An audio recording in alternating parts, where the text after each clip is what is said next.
Dans cette capsule, je vais vous montrer comment faire le dessin 3 à l'intérieur de Onshape. Encore, je vais cliquer le petit plus en bas à gauche, créer un studio de pièces. Je vais aller choisir Esquisser. Je vais choisir le O. Sur le clavier, je vais faire N et ensuite P. Dans mon PDF, j'ai les dimensions. La ligne du bas ici est 12 mm. Et ensuite, j'ai un 4.4.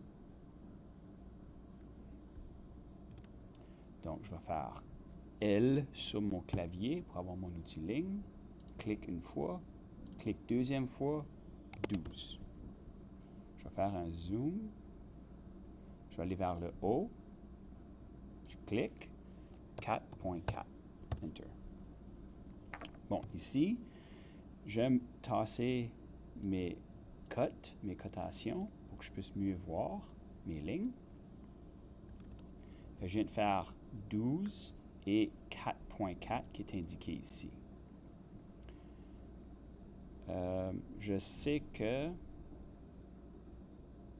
j'ai une ligne ici de 4.4 qui est à 8.4 mm à partir de ce point ici. Et puis, je sais que j'ai une ligne diagonale qui est 4.4 à partir d'ici. Et un 3.2.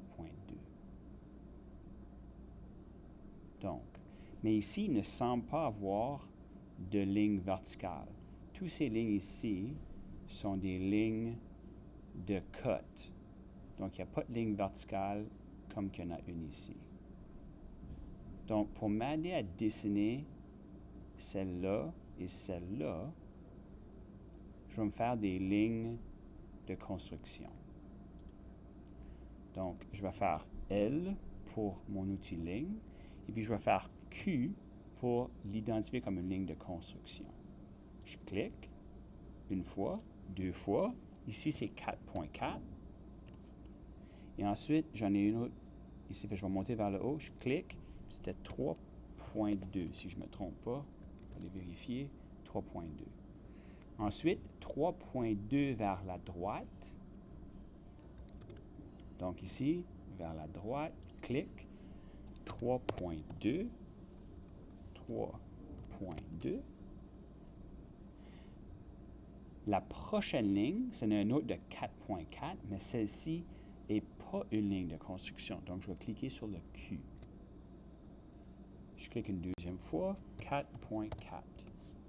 Enter. Je sais maintenant que ce coin-là, oups, retourne ici, ce coin-là connecte avec ce coin-là. Et puis, si je fais L encore, j'ai toujours mon outil ligne, je peux faire ce coin-là avec ce coin-là. Retournons au PDF. J'ai fait celle-ci, celle-là et celle-là. Ces deux-là étaient déjà faites. Ici, il n'y a pas de ligne. Donc, mes lignes guides, mes lignes de construction, je peux maintenant les supprimer.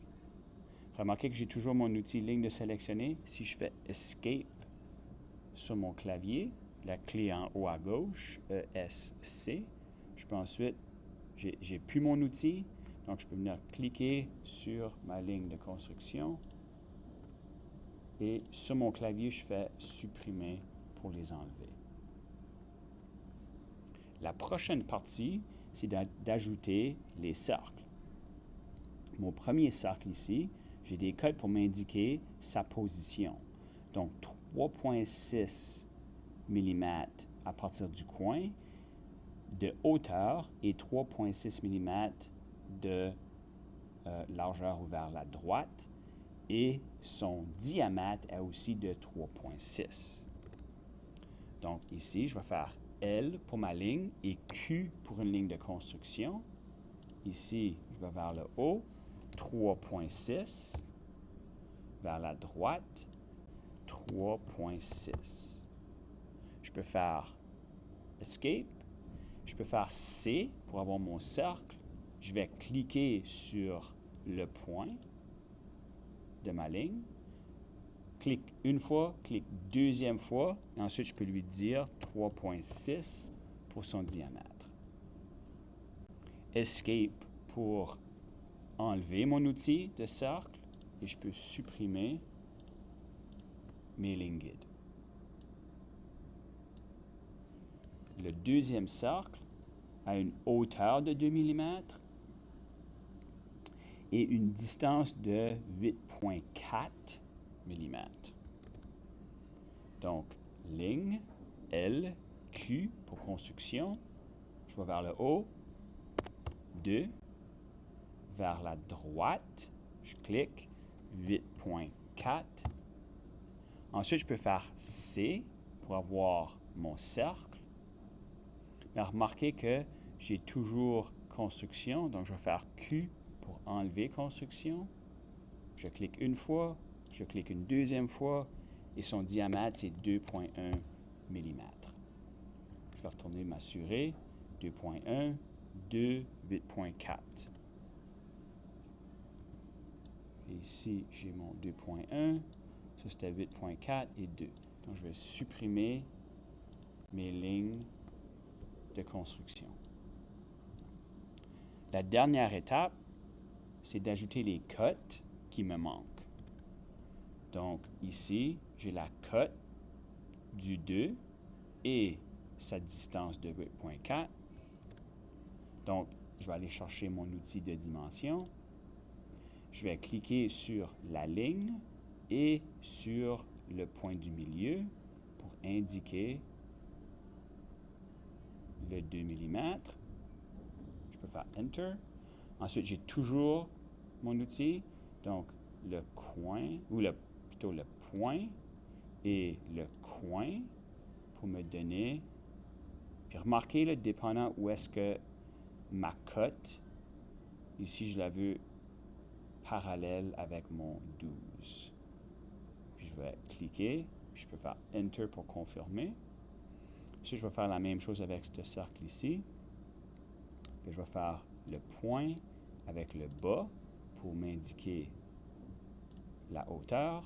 Et ensuite, le coin avec le point pour m'indiquer sa distance. Enter pour confirmer. Je vais retourner. Puis j'aime me guider, me baser sur les cotes, puis essayer de reproduire les mêmes cotes. Je fais la 3.6 ici, 3.6. Il va falloir que j'ajoute celui-ci parce que je vais enlever mes lignes guides. Fait que le 3.6 va plutôt par ici. Celle-là est bonne. Fait que là, je peux faire... Oh, j'ai toujours D. Donc, je peux faire ce point-là avec celui-là pour mon 4.4. Je peux aussi faire celui-là avec celui-là. Oh, désolé. C'était celui-ci avec celui-là. 3.2. Puis, il y a aussi celui-là avec celui-là dans ce sens ici.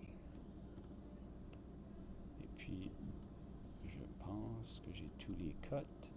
1, 2, 3, 4, 5, 6, 7, 8, 9, 10, 11, 12. 1, 2, 3, 4, 5, 6, 7, 8, 9, 10, 11. Oh, j'en ai une de trop. Ce site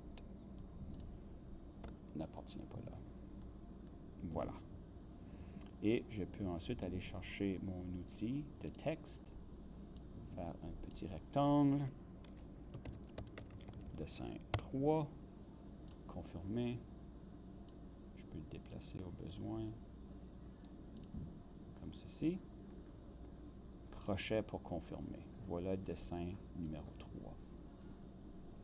Si je voulais faire une extrudée pour celui-ci, remarquez que ma forme n'est pas fermée. Si je fais extruder, puis j'essaie de choisir, je ne suis pas capable de choisir cette forme-là. Je pourrais pourtant sélectionner mes cercles. Je vais choisir les deux. On va dire 1. Parce que eux sont fermés, je peux les sélectionner pour une extrusion, tandis que celle-là, je ne suis pas capable parce qu'elle n'est pas formée. Je pourrais, par exemple, remarquer que là, je ne vois plus mon croquis. Si je remets l'œil, je vais être capable. Je vais cliquer 2 fois. Puis, je peux prendre mon outil ligne et venir ajouter une ligne ici.